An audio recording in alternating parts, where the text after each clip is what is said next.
ನಿಮ್ಮ ಹತ್ರ ration card ಇದೆಯಾ?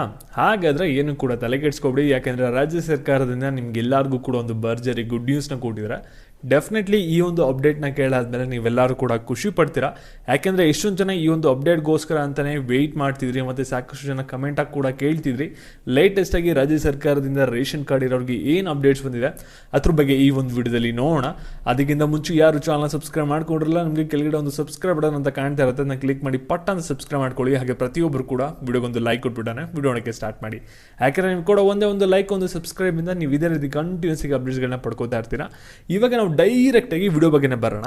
ಇಲ್ಲಿ ರೇಷನ್ ಕಾರ್ಡ್ ಇರೋದ್ರಿಂದ ನಿಮ್ಗೆ ಏನೇನು ಉಪಯೋಗ ಅಂತ ನಾನು ಸಪ್ರೇಟಾಗಿ ಹೇಳೋ ಅಗತ್ಯ ಇಲ್ಲ. ನಿಮಗೆ ಅದ್ರ ಬಗ್ಗೆ ಚೆನ್ನಾಗಿ ಗೊತ್ತಿದೆ. ರೇಷನ್ ಕಾರ್ಡ್ ಇದ್ದರೆ ಏನೇನು ಯೂಸ್ಫುಲ್ಲು, ಏನೇನು ನಿಮಗೆ ಸರ್ಕಾರಿ ಯೋಜನೆಗಳ ಸಹಾಯ ಸಿಗುತ್ತೆ ಅಂತ. ಇವಾಗ ರೇಷನ್ ಕಾರ್ಡ್ ಯಾರ ಹತ್ರ ಇದೆ ಅವ್ರಿಗೆ ರಾಜ್ಯ ಸರ್ಕಾರದಿಂದ ಒಂದು ಭರ್ಜರಿ ಗುಡ್ ನ್ಯೂಸ್ನ ಕೊಟ್ಟಿದ್ದಾರೆ. ಯಾಕೆಂದರೆ ಈ ಒಂದು ಅಪ್ಡೇಟ್ಗೋಸ್ಕರ ಅಂತೂ ಸಾಕಷ್ಟು ಜನ ಕಮೆಂಟಾಗಿ ಕೇಳ್ತಿದ್ರೆ ಮತ್ತು ಸಾಕಷ್ಟು ಜನ ವೆಯ್ಟ್ ಕೂಡ ಮಾಡ್ತಿದ್ರೆ. ಫೈನಲಿ ಸರ್ಕಾರದವರು ಈ ಒಂದು ಅಪ್ಡೇಟ್ನ ಬಿಟ್ಟಿದ್ರೆ. ಮತ್ತು ಇಲ್ಲೊಂದು ಗೃಹಲಕ್ಷ್ಮಿ ಬಗ್ಗೆ ಒಂದು ಕ್ಲಾರಿಫಿಕೇಷನ್ ಕೊಡ್ತೀನಿ. ಗೃಹಲಕ್ಷ್ಮಿ ಯೋಜನೆ ಹಣ ಇವಾಗ ನಿಧಾನವಾಗಿ ಬರೋಕ್ಕೆ ಶುರುವಾಗಿದೆ. ಆದರೆ ಎಲ್ಲರಿಗೂ ಕೂಡ ಬರ್ತಲ್ಲ ಸ್ಪೀಡಾಗಿ, ಸ್ವಲ್ಪ ನಿಧಾನಕ್ಕೆ ಬರೋಕ್ಕೆ ಶುರುವಾಗಿದೆ.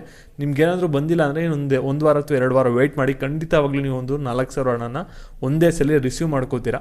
ಮತ್ತು ಗೃಹಲಕ್ಷ್ಮಿ ಯೋಜನೆ ಬಗ್ಗೆ ಇನ್ನೂ ಯಾವುದೇ ಥರದ ಬೇರೆ ಅಪ್ಡೇಟ್ಸ್ ಏನೂ ಕೂಡ ಬಂದರೆ ನಿಮಗೆ ನೆಕ್ಸ್ಟ್ ವೀಡಿಯೋದಲ್ಲಿ ನಿಮಗೆ ಅದ್ರ ಬಗ್ಗೆ ತಿಳಿಸ್ಕೊಡ್ತೀನಿ. ಇವಾಗ ರೇಷನ್ ಕಾರ್ಡ್ ಇರೋರಿಗೆ ಏನಪ್ಪ ಗುಡ್ ನ್ಯೂಸ್ ಅಂತ ನೀವು ಕೇಳ್ಬೋದು. ಇಲ್ಲಿ ರೇಷನ್ ಕಾರ್ಡ್ ಈ ಒಂದು ವಿಡಿಯೋ ಯಾರು ನೋಡ್ತಾ ಇರ್ತೀರಾ ಆಲ್ಮೋಸ್ಟ್ ಎಲ್ಲರ ಹತ್ರನೂ ಕೂಡ ಇದ್ದೇ ಇರುತ್ತೆ.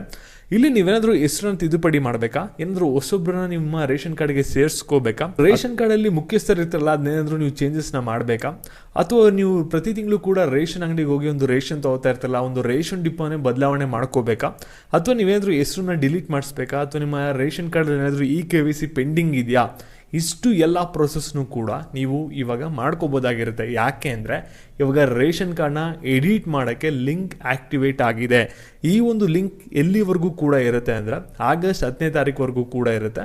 ಈ ಒಂದು ಟೈಮ್ನ ಉಪಯೋಗಿಸ್ಕೊಂಡು ನಿಮ್ಮ ರೇಷನ್ ಕಾರ್ಡಲ್ಲಿ ಈ ಒಂದು ಚೇಂಜಸ್ಗಳನ್ನ ಮಾಡ್ಕೋಬೋದು. ಮತ್ತು ಈ ಒಂದು ವಿಡಿಯೋ ನಿಮ್ಗೆ ಏನಾದರೂ ಸಹಾಯ ಆಗ್ತಾಯಿಲ್ಲ ಅನಿಸಿದ್ರೆ ಬೇರೆಯವ್ರಿಗೆ ಶೇರ್ ಮಾಡಿ. ರೇಷನ್ ಕಾರ್ಡ್ ಇರೋರಿಗೆ ಅವ್ರಿಗೆ ಈ ಒಂದು ಲಿಂಕ್ಗೋಸ್ಕರ ವೆಯ್ಟ್ ಮಾಡ್ತಾ ಇರ್ತಾರೆ, ಅವ್ರಿಗೆ ಖಂಡಿತವಾಗ್ಲೂ ಕೂಡ ಹೆಲ್ಪ್ಫುಲ್ ಆಗೇ ಆಗುತ್ತೆ.